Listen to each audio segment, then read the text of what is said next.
I'll be over at 10, you told me time and again, but you're late.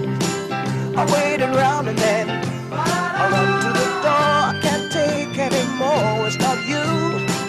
You let me down again. Baby, baby, try to find a little time and I'll make you happy. I'll be home, I'll be beside the phone waiting for you.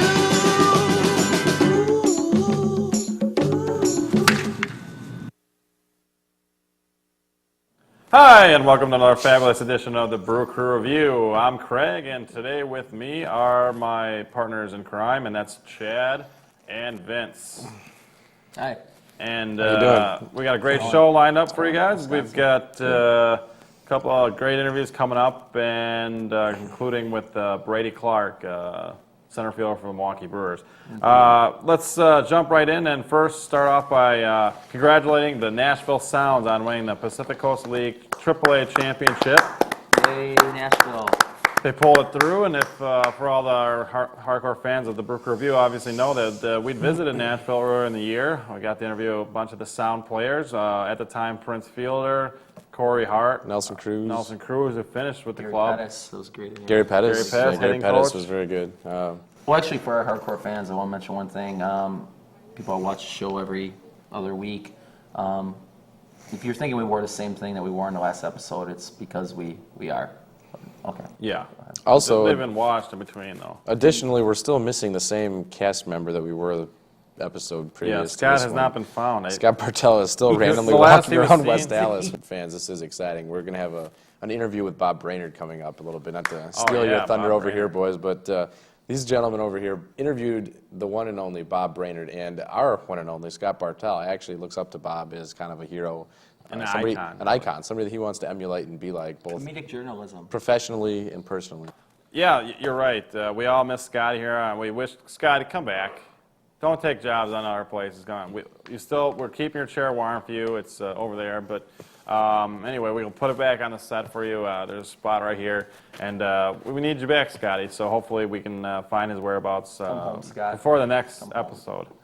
And but getting back to if you're not aware, fans out there, the Nashville Sounds are the Brewers' AAA affiliate, and they play in the Pacific Coast League, and they won the championship for 2005. And it was quite an accomplishment because what had happened is the Brewers called up a lot of the top prospects. That's right. Prince Fielder, Cappy, Corey Hart, Rick Helling. Rick Helling. Wes Oldmiller even before the championship. Weeks. And Ricky early in the Weeks. season, they had Ricky Weeks. And so obviously it was a great team, but we promoted a lot of those guys at the big league level and left kind of their cupboard barren down there. And manager Frank Kremblas of the Nashville Sounds at the time had to kind of do a patchwork job. And they had a big lead in the standings, and they kind of saw it dwindling as the weeks went down. They held on, won their division, and then they basically, in 5 games, won the division series of the Pacific Coast League Championship, and then they swept, actually, the league championship series from Tacoma. And the star of that was Nelson Cruz, who hit 3 homers just in the, I think throughout the playoffs, he had 4 home runs in both their series, but just in the championship series alone, he had 3 home runs, which is pretty impressive in 3-game series. Game winner and extra innings, 3-run shot. So congratulations to them. Of course, a lot of the people down at Nashville Sounds were very cordial to us as we visited them, as we mentioned before. So kudos to all of them. And we actually got an opportunity to speak to Frank Kremblas, the manager of the Nashville Sounds. He got promoted up here once their season was over.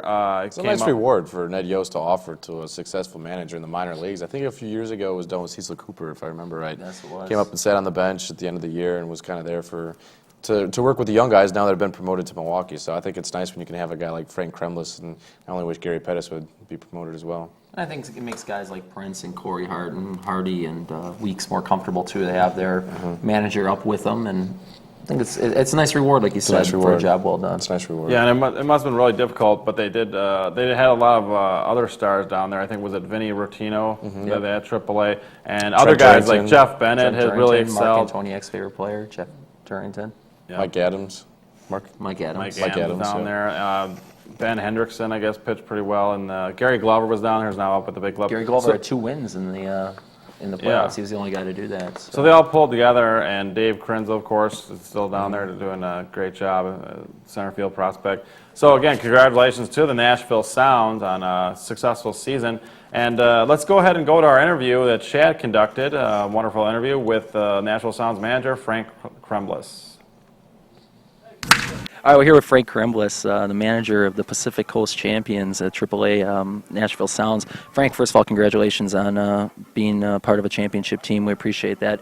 How hard was it when the Brewers called up so many players? You guys had a pretty big lead, and then it got down to 1 game. How hard was it for you as a manager to adjust and to keep the team morale up and then to go on eventually to win the championship? Well, the first thing that happened, we right at that time, we weren't really swinging the bats very well anyway. And Corey and Prince were swinging it okay. It was the end of a road trip, and they had been hot on the road trip and pretty much carried us on the road trip. The other guys, did well, but not as well as those guys did. But when we lost those, that was 3 and 4 in our lineup, and we'd already lost Ricky and Kevin Ory earlier. And some guys had come in and stepped up and did a pretty good job. And it was just, it looked more like bad timing than anything, because we lost Prince earlier in the year, and Ricky was already gone at that point, and Ory was already gone at that point. And we still scored runs. We still won. We still, it wasn't like we had problems scoring runs. So I wasn't concerned about it. It was just we were just slumping offensively at the time. And then we got into a little rut where we scored some runs. The other team our pitching wouldn't do any good, or our pitching would be good and we wouldn't score any run for the pitcher. So it was just one of those streaks you have during the year that we really didn't have at all until that point. And usually run into one. Fortunately, we had a big enough lead at the time where we could struggle a little bit and still hold on. What do you as a manager do to keep the team focused and to keep them winning and keep them going into the playoffs in that kind of situation? Nothing really you can do, just other than to stay positive as much as you can. Just tell them it's one of the things where you're going to run into a slump. It's going to happen. Just try not to too hard to get out of it, and dig yourself a little deeper hole than you want to be in. And when we get our chances, we're just going to have to see what we can do. What Brewers, obviously besides Weeks and Hardy and Prince, do you feel from your team this year can make the most immediate impact for the Brewers next year and hopefully for a wild card or a playoff push? Well, Jeff Bennett will probably be a big help next year in the pen, hopefully. He threw the ball outstandingly. In the playoffs, he was untouchable. His fastball velocity was back up to middle 90s, and with some sink on it like he had. And Oklahoma City was a good team, and they couldn't touch him. And that's saying something because they're a good hitting team there. Maybe Nelson Cruz. He had a pretty good year in AA and AAA. We'll see what happens in spring with that. I think that he's definitely defensively, and because you don't know about offense until he gets up here, but defensively he can play here and without a problem. That's excellent. And lastly, you've been up with the team ever since your championship. What role with the organization are you going to have next year? Are you going to stay with Nashville, or do you know what's going to happen yet? Well, as far as I know, I'm coming back to be the national manager. I haven't been told any different, and I've been told that I'm coming back, which is nice to know before your contract ends. Deserve it. Thank you very much. And so I'm looking forward to trying to repeat next year. And what players do you think are going to come up for you? I asked what players are going to come up for the Brewers in 2006. What players do you think in the organization are going to come up for you to make Nashville hopefully repeat as champions next year? Well, from the AA squad, we get some guys late, like Vinny Rotino come up and helped us out. Brad Nelson came back up and played for us and did well. Maybe Enrique Cruz is ready to come up. Brandon Gamal had a good year down there, who had a little bit of AAA time the year before. Maybe Tony Gwynn had a pretty good year. There's another guy that should probably get a shot at AAA. I'm sure we're going to have to go out and sign some free agent guys, just because you need some guys that you can call up if you need them. Sure. And we were in Nashville earlier in the year, and we had a great time, so we appreciate it, and the organization was great to us. So thank you for your continued success, and good luck next year. Thank you very much. Thank you, Frank. What do you think about Frank? That was great. I mean, 2 things I wanted to get out of him was one, his experience. He works with these guys every day. And when we were in Nashville, we saw how loose the team was, how well they enjoyed one another's company, and how well they worked together. So I really wanted to get to know from him. Next year, we're hoping wild card. Right now, we're hoping to be 500. Next year, I see wild card, maybe playoffs, maybe a division if the Cardinals falter a little. But I wanted to ask him who's going to help from that crop, who's going to help us the most next year. So I thought that would be interesting. Actually, I thought his answer of Jeff Bennett being the main guy was pretty interesting. Of all the guys they had down there, he has pitched very well. And I also wanted to know, too, who's going to help him next year? Who are the guys in single A and double A that are going to help him as well? So I thought the answers were good, and I thought it was very good insight by him. And he was a very nice guy. I thought it was, and he seems to be very well handled and well organized. So it was a nice interview with him. I enjoyed it. That was a great interview that you conducted. The Jeff Bennett answer, I think, was a nice one. I think that Jeff Bennett would be up here right now. It's worth saying if he didn't have the injury problems. I'm sure that he would be helping out this bullpen. Actually, he might be the number 8 guy that so we're looking for. Very well could be. So I mean, to the average casual fan, like having options in the middle relief or in your bullpen aren't necessarily attractive things necessarily. But for someone like Mike Max to have as options for next year and the Brewers themselves to have guys they can pull from AAA, and there's also a whole bunch of younger guys, talented guys with upside to use out of that bullpen in 2006. So hopefully that's an area where we'll cover. We've talked about before, every great team has a number 8, eighth inning guy that they can go to with confidence, and that's what we need. I think Wise has done a good job, but Bennett can really nail it down, and Wise can do a good job in the 7th inning. I think that just helps all the merrier for our team and our chances for success. So I thought Jeff Bennett was a good answer, and hopefully he will contribute very well next year. All right, well, great insight, guys. Now we're going to go on to our next segment, and it's our prospect profile. And coming up, we're going to highlight Nelson Cruz, a young star acquired in the offseason, and the Keith Ginter trade. We're going to go through a little bit of his minor league stats.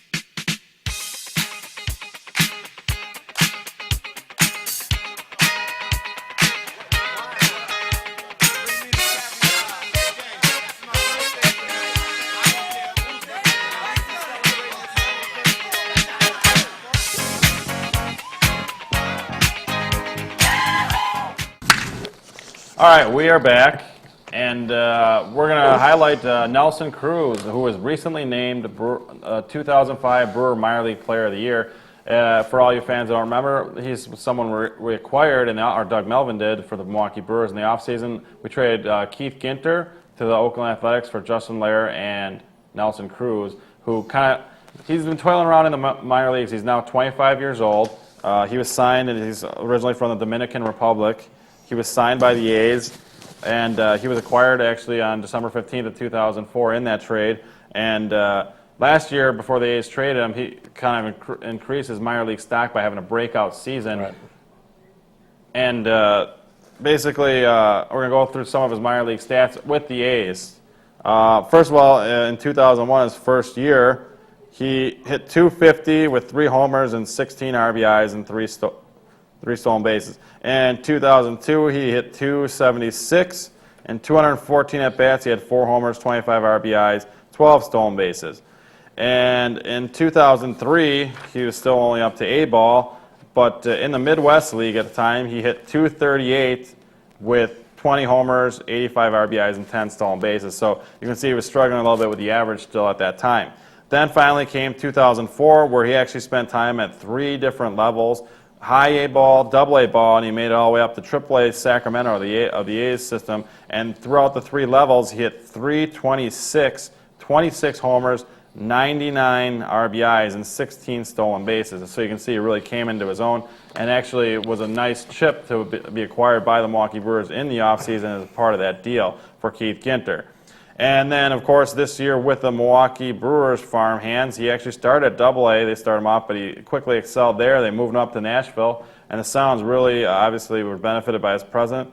In 2005, his totals ended up, he hit .289, 27 homers, 82 RBIs, 11 steals.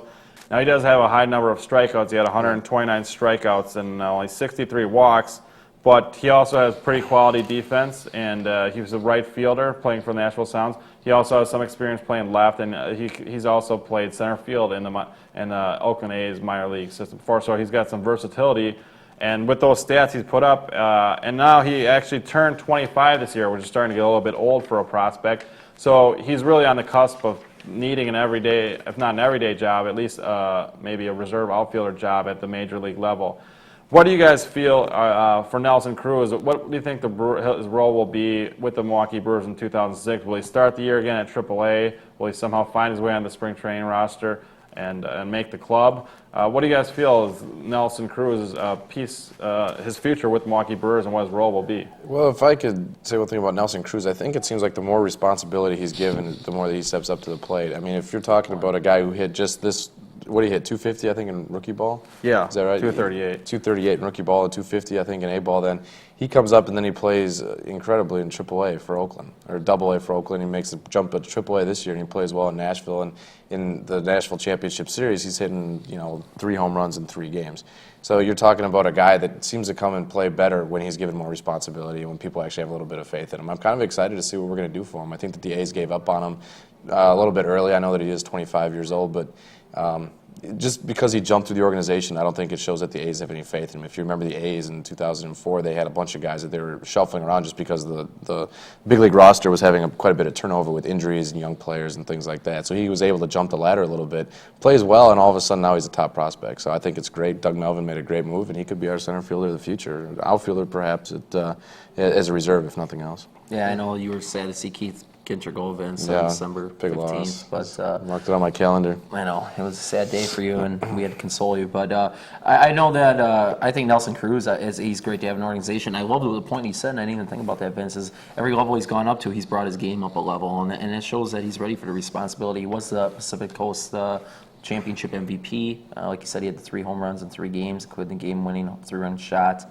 To win the championship. When we were in Nashville, we saw him hit a home run against the Cardinals at Memphis. And I think he's a great guy to have on a team. I sure as heck think he's a lot better to have on our roster next year than a Magruder or a Trent Durrington. Or Keith Ginter. Or a Keith Ginter. I mean, I think it's an improvement. And as you're seeing, the Brewer depth is growing, and I think that the quality of their backups are growing as well. And maybe he would be a great spot starter.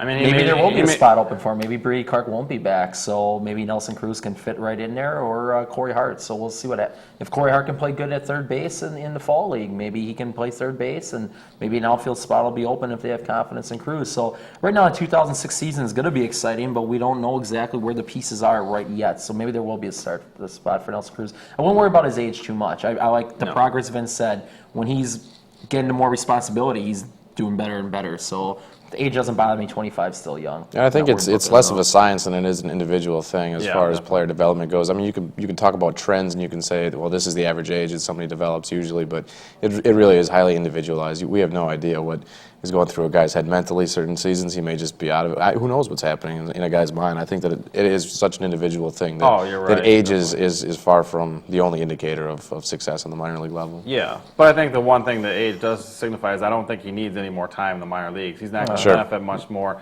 by having any more seasons at the AAA. And so the next step would be the major league level. And I think that's a key point in all of this that we're pointing out is that the Brewers have so many options going into the 2005 offseason. There's option and depth at numerous positions. So there's going to be some chips to be played around with by Doug Melvin, the GM, and the Brewers brass, including, I'm sure, the scouting department's done a wonderful job setting it up. So we're looking forward to that offseason here and what the Brewers will do with that. But as far as a part of our future, of course, we're hoping Nelson Cruz will be part of that. And well, we got a chance to talk to him about his experience down in Nashville and what he's thought of the Brewers organization. And he made his major league debut very recently. So we're going to talk to him a little bit about that as well. So let's go ahead and go to the interview with Nelson Cruz, outfielder with the Milwaukee Brewers. And, first of all, congratulations. You were named the Brewers Minor League Player of the Year for 2005.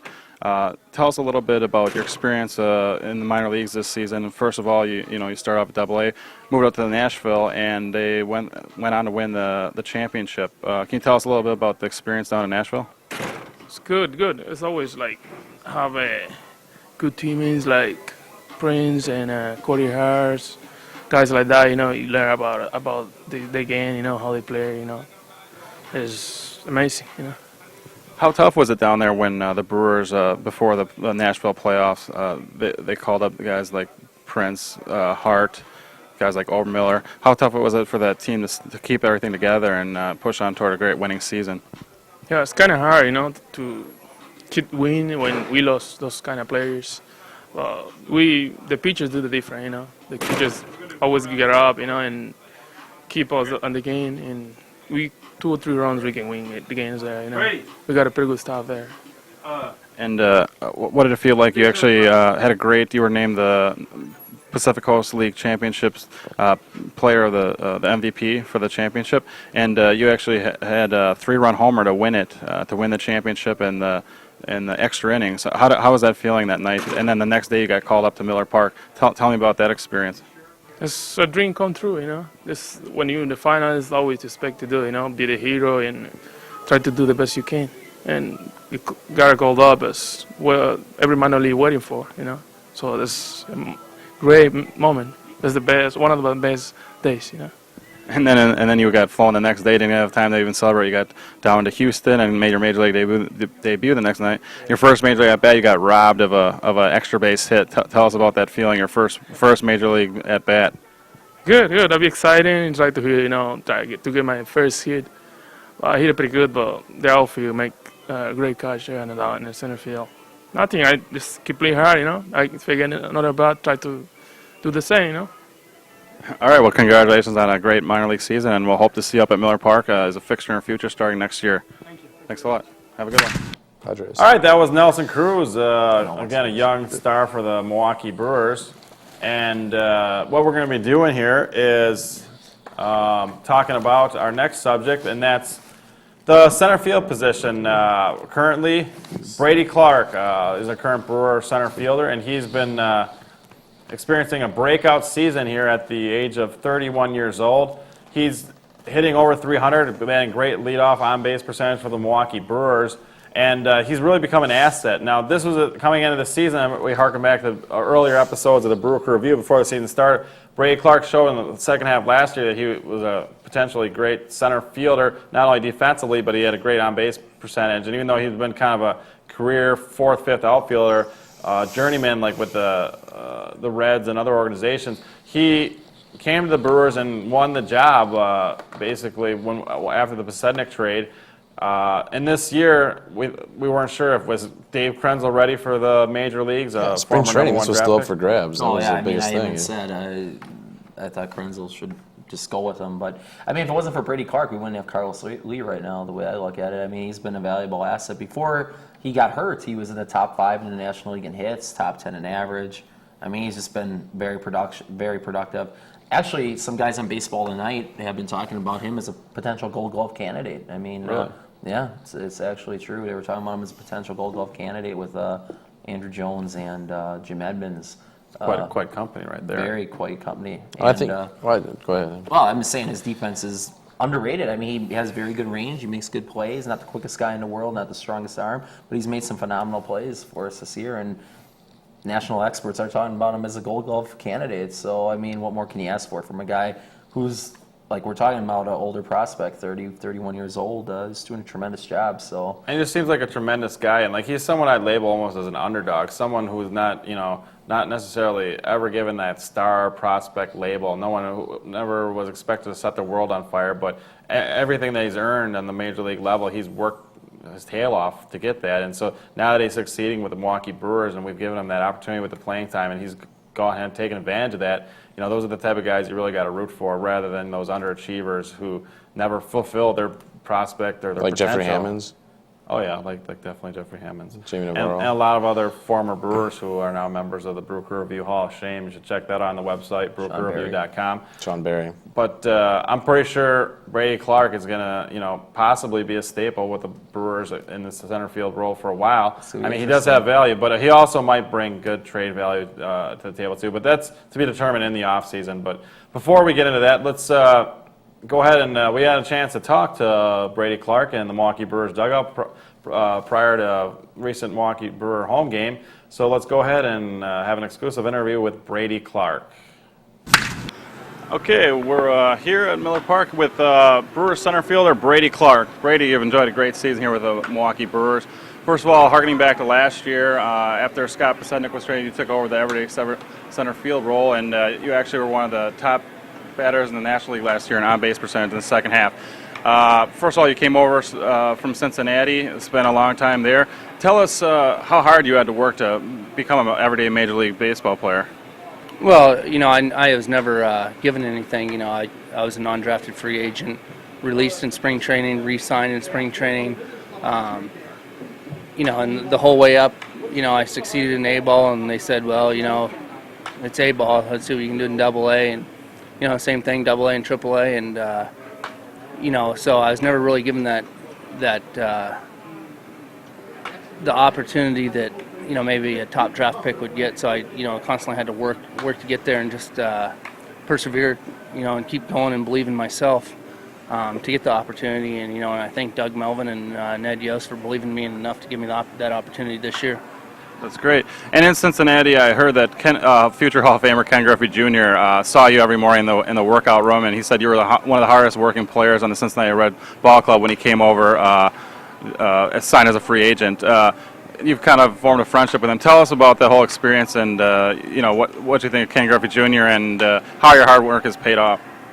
Well, I had as far as my hard work, I have to work hard. I wasn't blessed with the the tools that some of these guys have, just natural ability. So I have to work at it day in and day out to be at my best. And as far as my experience in Cincinnati, I made some good friendships over there. I had the opportunity to play with two future Hall of Famers in Griffey Jr. and Barry Larkin, and and learned a lot from them. As well as learning from other guys. I try to learn stuff new every day. Whether it's from a future Hall of Famer or whether it's from a rookie. I'm willing to learn any time and take from anybody what's positive and that can help me. Great.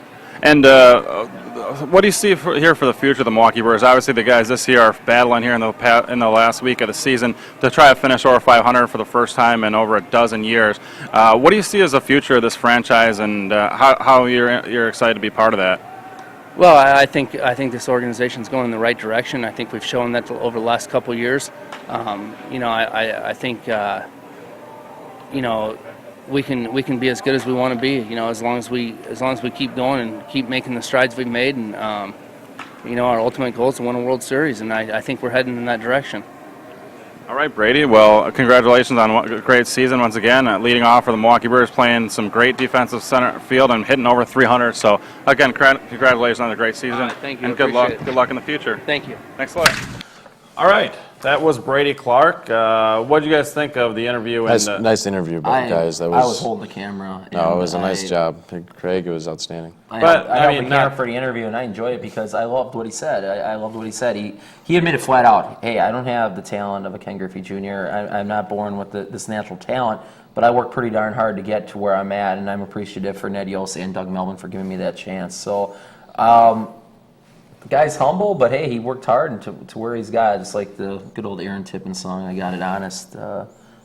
Really working hard to get to where he's at. And I thought it was cool. I mean, he was humble. I'm not the most talented guy in the world, but I'm going to give my best effort every day, and the results are showing. So I liked the interview. I thought it was exciting. It was just a good insight. He said the underdog story of a player who works really hard with what he's got. Kind of like a Darren Erstad almost. Or an Eckstein. Or David Eckstein. Some of these other guys that are just scrappy players that if you're an opposing pitcher, you don't want to face these guys. I mean, if you're stepping into the plate, I mean, as good as he is, Carlos Lee, I think that if you're an opposing pitcher, there's ways that you can pitch to Lee that you know that you've got a better than average chance of getting him out as long as you don't make a mistake.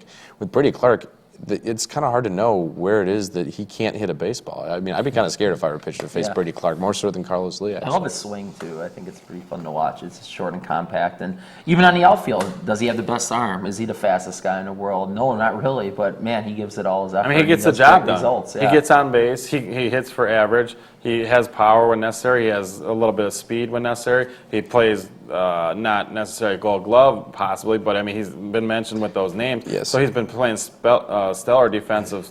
What else do the Brewers want out of the center field? So I mean he's got to get an A grade as far as in accordance with our policy here on Brew Review Sets. At certain varied times during the telecast, things fall from the set, and we think actually that the spirit of Jeffrey Hammonds haunts this very studio. and he does not like the fact that we have bad Well, mouth him. But anyway, Additionally, though, really quick, this is actually a prime opportunity for us to pitch something that we've been talking about for a while now with the general public and amongst ourselves. Is we need an intern. So if you're an undergraduate at the University of Wisconsin-Milwaukee, Marquette, Carroll College, or any local school that you don't mind the commute here to West Dallas Channel 14 studios, we would love to hire you as an intern. it's actually we need an interior design intern as well. Actually, Yeah. we need several different interns. Makeup, costume, style. We are pretty fashionable. You And should also know. someone to be a handler for Scott.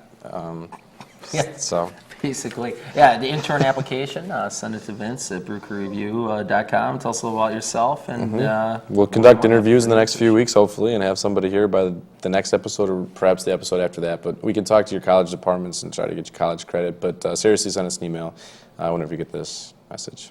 Thank you. Opportunities abound. And go ahead. I was going to say, as you see in the Bob Brainerd interview coming up, internship is important. So, In fact, that's a nice segue. Good job, Chad. We're going to talk about that right now. Sure. First of all, we got a rare opportunity to speak to a guy that I think has mixed reviews as far as throughout Brewer fandom. Bob Brainerd, he works for Fox Sports Net during the Brewer telecast, and he's the guy who runs around, real tall, lanky, gangly-looking guy. He runs around. He's a great, and he's going to be tuning into this, so I probably should edit that. But nah, he doesn't mind. He's a cool guy. but anyway, he's a goofy guy, and that's what I really meant to say. He's a goofy In a guy. good way. In a In a good way. I mean, he Like looks we for said the, about Turnbull. He's kind of a Yeah. goofy guy, but in a good way. he looks for the humor in the situation, and he looks for things in Miller Park to try to find humorous, and I think he tries to bring that element of humor to He does. the show. He does a good job with all the way from cereal O's to sliding down Bernie's Chalet to swimming around in a John pool. the Baptist That's just bobblehead. John John the Say Baptist John. bobblehead to swimming in a pool in Phoenix. Like you Wearing don't know. shorts on the loge level, and he- you'll see there's a trend with his attire. Out in the that he's kayak talking in about. San Francisco, you can't imagine. It's almost like Smoky where Mountains. in the hell is Bob Brainerd? Yeah. I don't know. And that's what He's just Scott going to pop up Scott anywhere. hires That's- the Yeah. inspires me. I think maybe that's why Scott's not here. I mean, maybe he thinks we gave a little favor to Bob Brainerd, giving him his airtime. And he I might don't have been know. upset about I that. think actually Scotty really looks up to the guy. I like He does. Bob Brainerd. Oh, he he does. wants to try to add that element of whatever it is you call it to a show. So, Lovable weirdness. Yeah, I mean, like on a side note, I know like on brewerfan.net, a lot of people do have some harsh criticism of Bob Brainerd. I read the Journal. People always complain about Sutton and Schroeder. But man, if you have the MLB package like we do, you see a lot of the announcers, and they are pretty bad compared to our guys. I challenge I mean, they're just anyone not to watch. lively. I mean, It's a 3-hour broadcast in baseball. Some people don't think it's an exciting thing in the world, and I think that's why it's good to have a guy like Bob Brainerd that does a little wackiness, does a little crazy things, takes some chances. I find it humorous. I mean, I think you need something to lighten up the game. I love baseball Well- to death, but I just like what he brings to the table. I think it's fun. It's kind of quirky. And he takes chances. He puts himself out there, and I look forward to it because you don't know what the heck he's going to do. So I think it's all right. I agree with you. And actually, Sutton responded this week to some of the criticisms that have been leveled Oh, at did he? their group. He was talking on the Brewers Weekly show on FSN that, you know, he says that some announcers could give you all the numbers in the world if they wanted you to, but the average fan, which he said was 90% of the people who watched his broadcast, are concerned about A, who wins the game, but B, also baseball is kind of an entertaining thing. It's a sport that's supposed to be somewhat of an entertainment as much as it is an actual game with pure numbers and stats and things like that. So yes, the stats are important. We keep track of the stats here because it's our job, and we get paid big money to do it. But at the same time, Darren was pointing out, I think, and he makes a good point, that you have to add some things to the mix. And like you said, it's a long broadcast. They're there every single day. This isn't football or basketball or another sport where they're not playing quite as many games, but 162 game season, and you've got to make some entertainment for Yeah, your and give for the guy your credit fans. for letting his guard down, taking chances and doing some fun things. I'm entertained by it, and I look forward to it because you don't ever know what's gonna happen. Well, anyways, I guess we should roll the interview. yeah, unless you wanna we say should go to the anything. footage. It's the exclusive footage. Once again, the one and only The one and only. Bob Brainerd.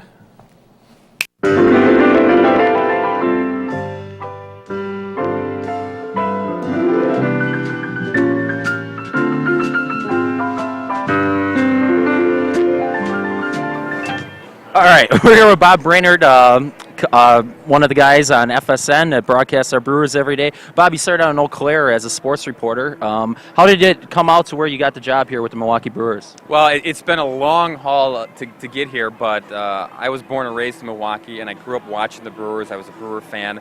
And after my 9 years in Eau Claire, which was my first job out of college, I went to UW Oshkosh. Yay, go Titans! I eventually decided I needed to come back to my hometown because this is where my roots were, and I wanted to be around, the Brewers and the Bucks and the other teams that I grew up with. So, it was a long haul after that. I worked at a lot of the local stations here in town and just kind of, did sports there. And then, when FSN came along, I was doing other things for them in an attempt to try to get them to notice me, and hopefully one day something would come up that I could help out with, and this is it. And so I've been doing the sideline reporting now for the last 2 years, and it's not a better job in the world. Oh, I can imagine. I'm pretty jealous myself. You've done some pretty crazy things. I've seen you in Arizona in your shorts in the pool. I've seen you go down a slide in Tampa Bay. I've seen other crazy things. You're wearing shorts up there in the Loge level. Do you come up with these crazy ideas spontaneously, or is it something that you kind of plan out, or how does that all come about? There's a theme. I'm always in my shorts. Did you notice that? I've noticed that. Trying to show off my legs. A lot of it is, I just kind of look around the ballpark and I see what's going on. And when we're on the road, I try to kind of convey the essence of that ballpark, because the fans back here, a lot of times if they're wondering, well, what's Minute Maid Park like? What's the Bob like in Phoenix? And so I try to show them, this is the kind of food they have, and these are the attractions they have. I kind of try to do the things that the fans would want to do if they went to the ballpark for the first time. And then around here, it's just, trying to capture the flavor. And we know that everybody loves to come to Miller Park and they have a good time. And while we want to talk baseball, we want to, mention what's going on in the field, we also want to be able to, convey, the Buckethead Brigade and how much fun is going on out there. And so that's really my job is, talk baseball, talk about the players and the team, but also show the fans what the ballpark's like and how much fun they can have when they come here. Awesome. And again, you work for the Bucks. I see you during the Bucks games. I see you during the Brewer games. What's the favorite moment that you've had so far as a professional broadcaster working with professional teams? What's the one moment that sticks out in your mind the most? Wow. I mean, there have been so many now, and that's really the truth. I mean, I can't just pinpoint because, you interview, great people. You interview Hall of Famers, and you work side by side with people like, like Darren and Bill, Jim Paschke, John McLaughlin. I mean, these guys, they're all professionals. They all let me do my thing and let me have fun and weave me into the broadcast. So it's like, if I picked out one thing, I'd probably top it like a month later, with something else that comes up. So it's exciting every day. You never know what's going to happen from day to day. And that's the best thing is like when you come to the ballpark, what are we going to see? What's going to happen tonight that's going to make it special? Excellent. And here at the Brew Crew Review, we're just young and inspiring. What kind of advice would you give to us youngins that don't know anything about broadcast? Well, you youngins just keep doing what you're doing because that's the best thing. I mean, whenever I speak to anybody that's in college or even high school level and they want to do what I'm doing or get into sports broadcasting, you just got to go and make the most of your opportunities. You got get internships, do stuff for free. Don't if they turn you away, if a station turns you away or somebody turns you away and says we're sorry, we have enough interns, we have all the bodies, say I'll do it for free. I just want to hang around, and eventually that's how you weave your way into it. And then if you're good enough and you make an impression, when a job does open up, they'll say, hey, what about that intern? I mean, it happens all the time in this business, and that's the best way to make your mark and show people what you got is just get in there, volunteer, get involved, hang around, and maybe someday, you'll be a part of the team for good.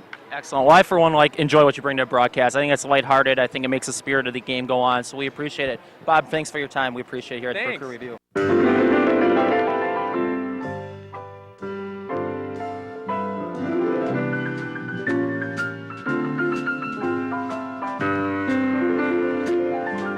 Well, that was an interesting interview, Chad. Chad, Bob nice Brainerd, work. Yeah, he was a cool guy. I mean, and like he said, he worked hard to get where he's at. He said, intern, do things for free, get to learn about the business, take chances, and we're just having fun at this show, but we'd like to get a little better too. So I thought it was good advice for us, and he does stuff for the Bucks and the Brewers. And like he said, his philosophy is he wants to bring how that stadium is to viewers at home. What is the experience of Bank One Ballpark? What is the experience of PNC or things like that? So I think he's doing a good job. I mean, some people are going to complain, but there's just complainers out there. So yeah. I like him. Definitely. Agreed. Let's move on. The baseball playoffs, of course, are going to be coming upon us here in October. And coming into the final week, actually, a lot of the races are not to be have not been determined yet. Well, there's still a lot. We might actually be going to one of the bigger games. That's right. Hopefully, Brew Crew Review will be there for you. Yeah. Hopefully, we get a chance to check out the Cleveland Indians as they try to win the AL Central pennant, which has been led, of course, for much of the season by the Chicago White Sox for most of the season, for that matter. But there's been no hotter team in baseball than the Cleveland Indians coming into the playoffs, so they can either possibly win the division or possibly the wild card spot. And also the AL East, the Yankees and the Red Sox are going to be battling for that just down to the final day. So we don't know who's going to be determined, but we're going to go through and do our predictions. We'll just go ahead and throw out who we think are going to be the teams at this juncture and just predict, basically, who do we think will be the 4 teams in each league. Oh, boy. It's all right. I can see it. And to make the playoffs and who we think will be in the division championship series and the World Series. So who wants to start us off with the teams they feel will make it from the AL? Let's hit on them first. Chad or Vince? Well, I just go across the board and say that most of the races are, I think, pretty well set. I think the Angels are going to win it in the American League West. American League Central, the White Sox are going to hang on. American League East, let's go for the Yankees, and wild card is going to be the Cleveland Indians. So you think, obviously, out of that mix, the defending World Series champion Boston Red Sox get left out of the mix, which is, of course, a potential scenario. Chad, what's your take on the AL? Obviously, Vince was not a fan of the movie Fever Pitch, apparently. Oh, I'm sorry. On DVD, but actually, I kind of agree with Vince all across the board. I mean, obviously, the Angels, even though Bartolo. Rough one today. Rough one today. I mean, I don't know if he's going to win a Cy Young or not, but Angels are going to win that division. Unfortunately, the White Sox, I'd love to see the Indians get in there and win that division and knock the White Sox completely out of the playoffs. Yes. But I'll go with what Vince said, and I think the Yankees are going to win the East just because Boston's pitching is just so broken down right now, and their bullpen's a mess, and they just broke down at the wrong time. And I think, unfortunately, because of that, Ortiz is going to lose his MVP to A-Rod. So I'll go with Vince. Yankees win the East, White Sox win the Central. Angels win the West, and the wild card will be the Cleveland Indians. You know, and the good thing about the Indians right now is that they're going to have a lot of momentum. I mean, if you're the White Sox, your playoffs are going to be pretty depressing. And they're still not filling their stadium. Yeah, but the Indians, I think, are going to be, no matter if it's a wild card or first place in the American League Central, they're going to be an excited team that's heading to the playoffs with a ton of motivation. Young guys who have never played there before, and they're going to be excited and ready to go. It's going to be a tough team. I think the Indians are like the blueprint for the Brewers right now, this young talent and getting experience. And I think we can be there in 2 years, maybe next year as well. Give us a year. Yeah, that's very exciting.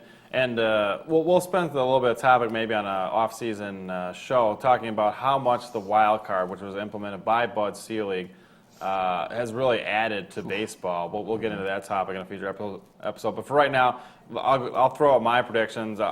Just to be different from you guys, I'm going to go. I'm also really think that the momentum is going to carry the Indians into the playoffs. I actually feel like they're going to catch the White Sox, win the division, and it's going to be very close. But I have a feeling that the Red Sox are going to beat the White Sox, possibly in a one-game playoff. Who knows what will happen? There's still a week to go here. But I think the Red Sox and the Yankees will both sneak in, with the Red Sox getting the wild card. I think that the White Sox will be the team left out. I do think the Indians will win that division, and the Angels, of course, I think about have it wrapped up. The A's could still give them a little run, but I think it's pretty much over there. Hope it happens that way. So those are the 4 teams I think will get in. Let's stay in the AL before we move over to the NL, and let's get our teams here. League Championship Series, who do you think will be the teams matched up in the League Championship Series, you guys, in the AL?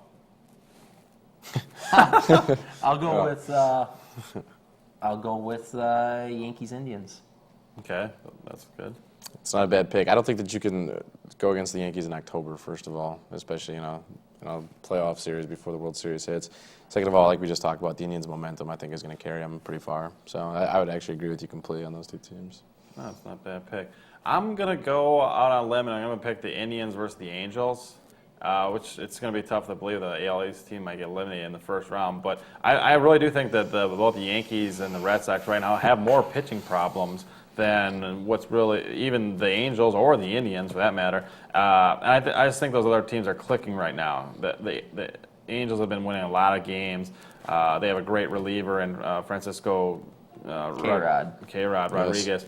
And same thing with Shields is a great setup guy, too. I think their bullpen is probably the strongest bullpen in the American League playoff team, so that could propel them. Wickman's done a good job, but I don't know about the rest of their So it's really tough to say, but I feel like that'll be the matchup. So let's move over to the NL before we get to the World Series matchups. Let's move over to the NL. Let's go over who we think will make it in the NL, the 4 teams. Chad? Well, in the NL, let's do this. I will say the NL East goes to Atlanta Braves. Ooh, that's a shocker right there. Yep. Shocker. Really? I think the NL Central will go to the Cardinals. They've actually already wrapped that up, so that's going to be my pick as well. I'm going You shouldn't have to told me disagree that. with I you would've guys for the smarter. sake of disagreeing. The Cardinals won't win. kidding. Okay. And then NL East, Atlanta, NL Central Cardinals. NL West is going to be San Diego by default. Wild card, I'm crossing my fingers. I hope Houston does it. I would have liked to see neither Houston or Florida. Obviously, Milwaukee. The Philly team just doesn't excite me. So those will be my 4 picks. I'm going to pick the Phillies for the wild card, actually. Not because I necessarily want them to, but just because I honestly think it's just going to go down to the wire and they're going to be the team that's left standing. So it's kind of a random pick. I can't say that it's going to happen for sure, obviously, but it's my random pick. Central, obviously, the Cardinals, Atlanta in the East, and San Diego in the West. You didn't give up If that Philly faith, though. You had Tomei for MVP. I did have I had Jim Tomei for MVP, and it's And it's, actually, Ricky Patelko is the breakout player of the year. But well, that's right. oh well. Anyway, Charlie Manuel for I didn't go that people's far. 50 most beautiful people. That was Charlie O'Brien. obviously, I think the Braves and the Cardinals are the division winners, and also the Padres. Of course, I'm going to agree with Chad. I was rooting for the Marlins, but I actually think that the Astros will get in, and I'm kind of might be secretly rooting for the Astros as they get in too, because a lot of those guys they'll be their last hurrah to get, the killer bees. I like Phil Garner too. And the killer Bagwell, Biggio, those guys are on their last legs. And Clemens for that Biggio matter. is not on well, his not on their last last leg. legs, but you know what I mean. He's tied his career home runs right now. And But he's you'd playing have to stronger admit, than like, they're ever. at the tail end of their career. Obviously, Bagwell's missed most of the year, and I think Biggio might have 1-2 years left. I mean, he's almost 40, so who knows? But they're still producing, and that's how they're getting the team and possibly to the playoffs in the wild card. But we'll see as things plan out, and by the time you're watching this, things may be determined. But those are our picks. Let's go right into who I think will be the matchup in the NL Championship game. I'll start off by saying, again, I'm going to go with the underdog and say that the Houston Astros will knock off the Atlanta Braves. I believe they would be matched up with in the first series. And the Cardinals, of course, will take care of business against the Padres, who probably are the worst of the teams, I think, making the playoffs this year. And so that the Houston Astros are saying those Cardinals. Unfortunately, that's my matchup. I won't say who's going to the World Series matchup yet, but I'm going to have the Cardinals versus the Astros in the NLCS. You got mine. It's a repeat from last year, Cardinals Astros. I mean, when you got Pettit, who's been, even though he lost today, hottest pitcher in the second half in baseball. Clemens, if his hamstring is not a problem, he's going to be fine. And Oswald is unbelievable. For a 5-game series, definitely Astros and Cardinals. I'll go with Astros, Cardinals. I'm going to go St. Louis, Atlanta. I like Atlanta this year. I think that Bobby Cox has done such a tremendous job. And if you look at the teams, though, that he's had in the past, it's different from this year's team. And it's perhaps a good thing or a bad thing, but he's got a bunch of young guys there this year, and they're all going to be hungry. So I compare Atlanta to Cleveland, actually. And I think they both have very similar teams. Nice. That's a good idea. We've got the only thing we've got left here to predict, and that's going to be the World Series matchup and our World Series winner. Who wants to start first on this one? I'll Go ahead. throw out Atlanta-Cleveland. It's my World Series pick. It's kind of random, but A repeat of, was it the 95. 97 or Jose 95 Mesa. series? 95 World Series with, That was not Jose Mesa. That was Albert Bell. 90s, Braves I won think that 97 year, with Mesa with Marlins, but When yeah. Cruz finally won. I think it's going to be Atlanta and Cleveland this year, and as for the winner, I'm going to say who's ever got the best pitching at that time, so ask me in 3 weeks. You gotta pick one now. Cleveland. Okay. Good Okay. answer. I'm going to go on a limb. I'm going to have Houston losing to the New York Yankees. I think the Yankees right now, just in postseason, I think they're going to be the best team in baseball. I think they have a sour taste in their mouth what happened to them. Blowing against Boston. A source of mine in the Brewer ticket office who has connections. Who's that? T. He really yelled at me Are you for talking about TC? Tom? So guys, seriously. Wait. No, it's TC. Tom told me You if guys we say shouldn't be his talking name about on the Tom show. Carter. he's Oh, not gonna Tom get any Carter. No, it's Tom. Guys. That's Tom Carter. I'm telling you, Tom told me if we say his name on the show, he's not going to give me any more of this inside information. I'm sorry, Tom. I So didn't mean to. don't say Tom Carter anymore. It's unnamed source, people. TC. We'll yeah. go as far as that goes. Tom. Yeah. Carter. Please. 'cause Anyways. I get a lot of information from Tom.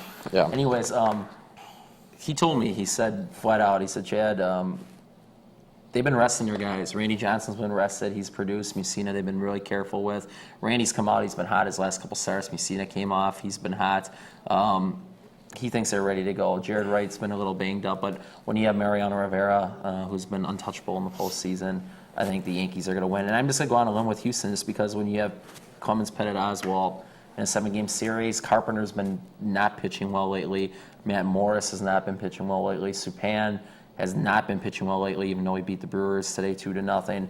I just think that pitching wins and stuff like this. So I'm going to say Yankees over Houston. Yeah. My prediction is going to be the Cleveland Indians versus the St. Louis Cardinals. Now, my heart wants to say the Indians, and my logic wants to say the St. Louis Cardinals because with their pitching, Carpenter, Mulder, Morris at the top, I think, I think pitching wins the World Series, and so I really think that they have an advantage. However, I think that this Cleveland team may be a team of destiny. You know, they pull together, they're all a young squad. They're scrappy. I like their style. They've got some underrated pitchers. Whether or not they'll hold up in a World Series against the Cardinals, who I think will put up way better showing than they did last year by getting swept by the Red Sox in the World Series. I don't know. St. Louis got great fans. Cleveland, up-and-coming team. It'll be a great World Series. Hopefully that's the matchup. But I'm going to go ahead and pick the Indians. Well, Indians, I mean, one of Vince's biggest fans, Sue, is from Cleveland, so that would be nice for her if the Indians did win. But you did say pitching. I mean, do you think the Cardinals' pitching is better than Houston's? I mean, that's why I'm picking Houston. Wait, is Liz from Cleveland too? No, she's from Greenfield. Okay. But, and the other Liz is from Cudahy. But I think that she's a fan of yours as well. But I just think, don't you think Houston's pitching is better in St. Louis? I mean, that's why I'm picking Houston to win the NL. I just think it's very close, but I doubt the guys have faded from St. Louis, and Roland's hurt, and I know Pujols is a monster, but I don't know. I think St. Louis is a little banged up. I think they're kind of declining a little bit as far as it'd be a good series. For some reason, it'd be fun to see. I mean, Clemens is a little dinged up now. Yeah, It'll be close. I guess they both have pretty decent offenses. I just I guess to me it'd come down possibly even to the manager. I just think Tony La Russa has much more experience, better manager than Garner. But besides that, I mean, it'd be good. But I'm going to stick with the Cardinals. I just think they're the best team in baseball. So Cardinals win everything. No, actually, I think they're going to. He's only sticking with it for so long. Oh, they're going to lose like the underdog. They're going to lose the Indians in the World Series. So that's my pick. Cool. All right, so we've successfully filled another hour of the airwaves here. Successfully is a key word. Yeah, it's been very successful. Yeah. So rather than just having dead air, you have a little bit of stuff. Again, second appearance here. Well, second consecutive the tie. It's got some hot dog stains on it from the game, but they have again a female fan of yours, Liz, really comments on the length of your ties. So well, she says that means something to her. But she seems like a nice girl. She's a nice girl. Nice girl. I'm glad that she notices the fashion sense of us here in the Brew Crew Review. And she also wanted to compliment everyone on the dress. She likes how the dress is picked up a little bit. Very nice. So. We didn't have time to get to a viewer email this episode. However, we've got some for next episode. Send some more in, and we'll view them. And if we pick yours, we'll view it. We'll read it on the air again. And that email address is chad@brewcrewreview.com. And of course, check out our website. Again, we like to plug this at least once a show. brewcrewreview.com. You can download all of our player interviews. We've hit a lot of the whole Brewer team here throughout the 2005 season. So a lot of inside exclusive interviews with a lot of the players that you and Gary Pettis too. Gary Pettis. Also, I want to make an announcement. I have to step up the ante. I'm going to offer $10 in sports service gift certificates to anyone that has any information leading to the finding of Scott Bartell. I mean, I really miss him right now. And do you have an additional 10 for Scott once he is found, because he probably hasn't had anything to eat in a while? I'll serve him a meal, but. He's really going to be sad that the Miller Park season has now come to a close because of the fact that I think he spent a lot of his days in that. Well, but there's no security though during the winter. I think he's probably pretty excited. To say that because now people are coming in. Yeah, but Scott. Who's going to catch Nelson Cruz's first major league home run? Well, Scott has a knack for these home run balls. He scouts it out. He scouts out good home run locations in the off season. Yeah. At Miller Park. So extensive book of charting that he does. It's, He knows it's where pretty to be. intense. Prince Fielder's home run. He knows Ricky exactly Weeks, where he they're was going to right hit there. him. Knows exactly. A-Rod's 400th. You stole Mike Maddox's pitching binder that one time to check out pitching We're tendencies? not supposed to, Oh, that's right. they're still looking Sorry for that about in the that. clubhouse. Sorry about that. I never. Oh, well, what you going to do? Anyway, again, we'd like to send out a thank you here as the 2005 season is wrapped up. A special thank you to the Milwaukee Brewers for both Nicole Sanchez and John Steinmiller.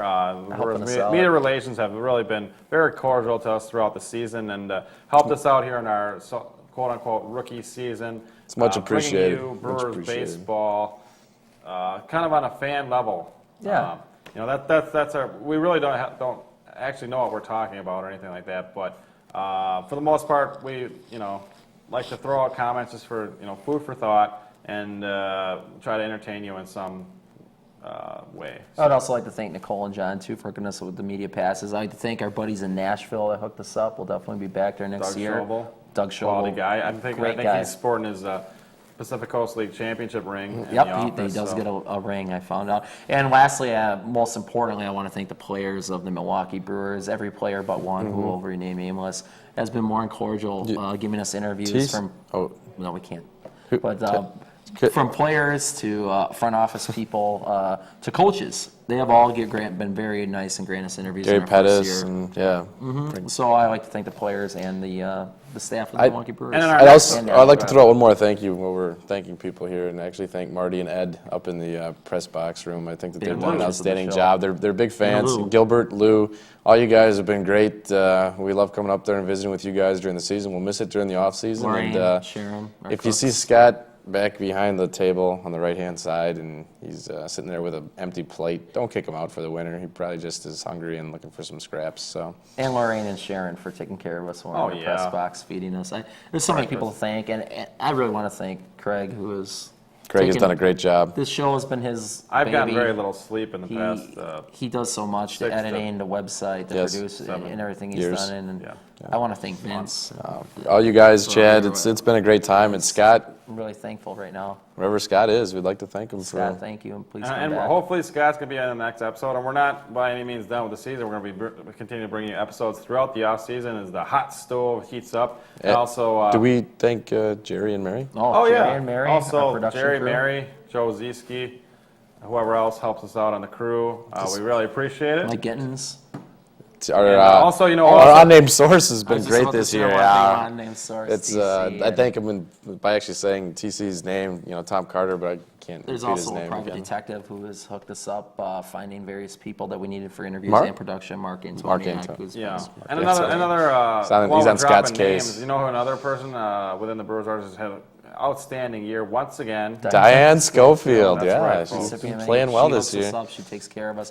I also like to thank Jimmy at the Will Call office who granted us an Jimmy. interview. Hopefully we can talk to Jimmy one more time. Next year. Next year. I'll be back. Hopefully. Opening day. Keep your and fingers next year. crossed. Until then, Wait, on next months episode, away. Scott Bartell will be joining us once again. we hope. We hope. We're hoping we'll have Scott for you, and we're also going to have an exclusive special guest next episode.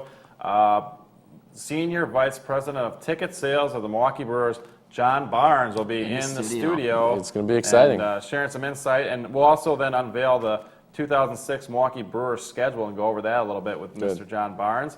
So Well, again, Answers if you- all your check ticketing out our questions. website and Well, and brewcrew.com. enjoy the last week of games here at Miller Park. I think that's important to state Please here go. for the fans. Please go out there and whatever you do, enjoy. Not just in a free one. Go to the Go to all the games. Whatever you do, enjoy the ball game. Enjoy the ball game. Enjoy the ball game. And always remember to Stay classy, Wisconsin.